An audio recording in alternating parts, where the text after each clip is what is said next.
Today I'm going to be painting the easiest little watercolor Bumblebee card for my supplies. I'm using my Princeton Select Watercolor round brushes. I have mainly size 3, and then I also use size 0 for some of the detail work. And I have my Winsor & Newton Cotman watercolor palette here that I'll just be mixing up into the colors that I need. So I'm going to start with a good amount of water and make a light yellow, keeping it very light.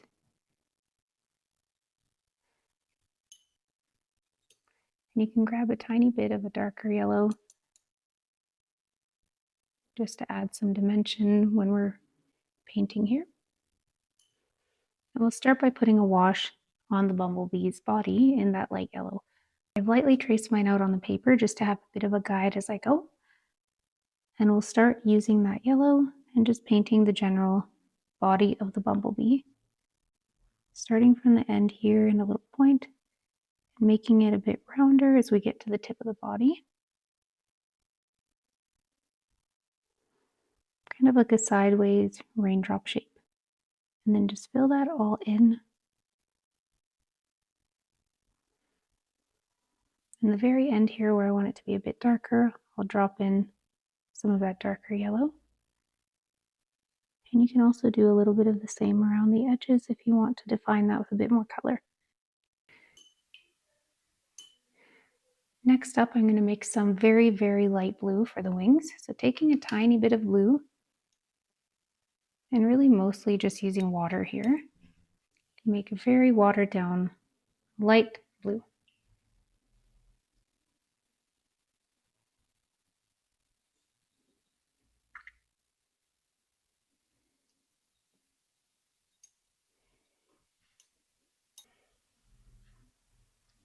So we just want to wait to make sure that the bumblebee here is dry, since we'll be overlapping the wings and we don't want to bleed together the blue and the yellow.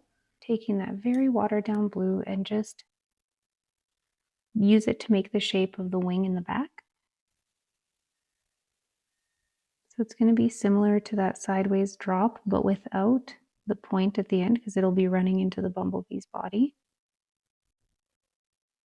Just something like that. And then use water to fill in the middle. We don't want to add too much pigment to this one because it's supposed to be kind of translucent.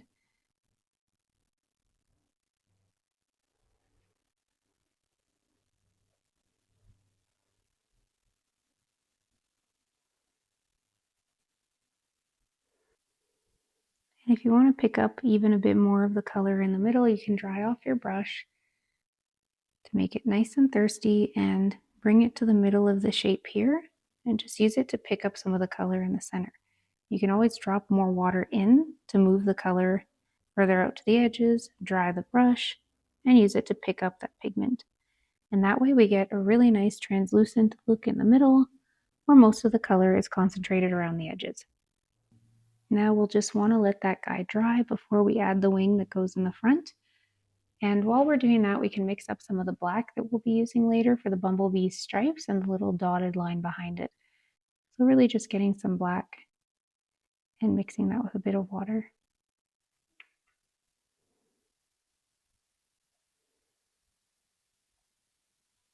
You can actually go in and start adding some of these stripes while waiting for that other wing to dry. So the first bumblebee stripe will be here. We're just going to paint a little bit of a curve down its body using the tip of our brush.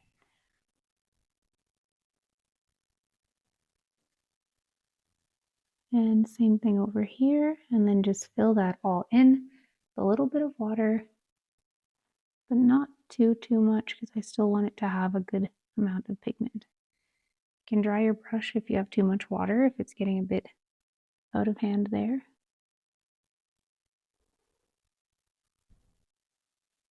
And we'll do the same thing over here, making another stripe that just curves up like this.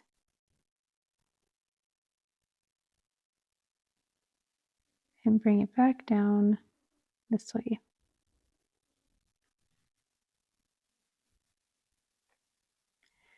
And this is where if your wing is still wet, they might touch and run together a bit. So if they do that, you can always take some paper towel to try to stop them from bleeding together.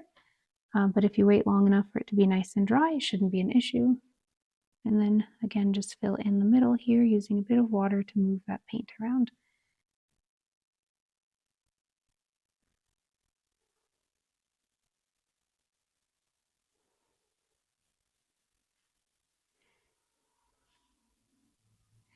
And the next thing will be a tiny little eye here. If you want a bit more control, this is where you can take a smaller brush like the size 0 and just use that to put a little drop here. My eye is going to be right around here, just a tiny little circle, keeping it really simple. And then the black will also be used to do a little dotted line behind it. So the dotted line I have traced out is just going to do a little loop here and back. And since it's pretty thin, you might want to use your detailed brush for this one as well. Or you could use the tip of your size 3 as well. And just do a couple of lines, sort of evenly spaced. Doing a little loop-de-loop right here.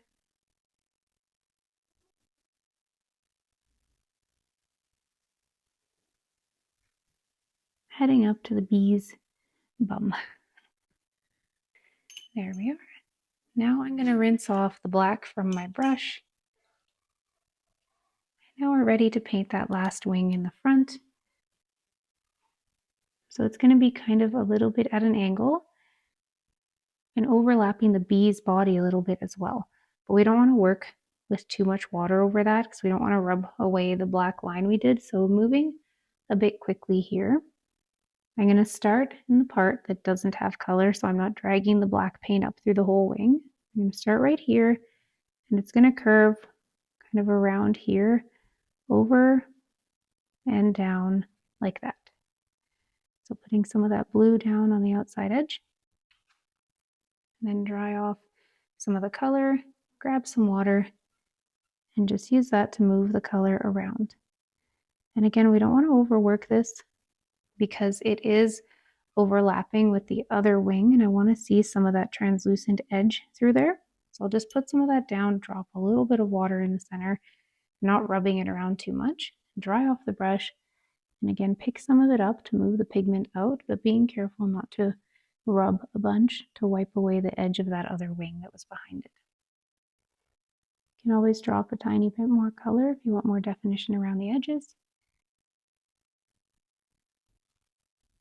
Anywhere that you put water over your first coat is going to lift a little bit of the paint. So it does create that effect showing that the wing is over top. But there's just a right amount that we want to go so that we're not moving the first layer too much and losing some of the detail that we initially added. While that dries, I'll grab my detail brush and a bit of water and just mix up some of this darker yellow again to add a tiny bit of detail around the bottom of the bee here. Really mostly water, as you can see, using a lot of water, not much color, but just letting me add some detail around the edges of the bee here, add a little bit of shading where the body curves inwards and there would be a bit of shadow. But I want this to be a pretty modern, simple design, so I'm not going to add a lot of texture or shading here, just the tiniest bit. And there it is, our simple little watercolor bumblebee design. You could use a black fine liner pen if you'd like to add a little message here. You could make it a little birthday card. You can also scan it in and add something in Canva, or you can just leave it as is. Thank you so much for painting along with me today. I hope you enjoyed creating this together, and hopefully I'll see you back again next time. Have a great day.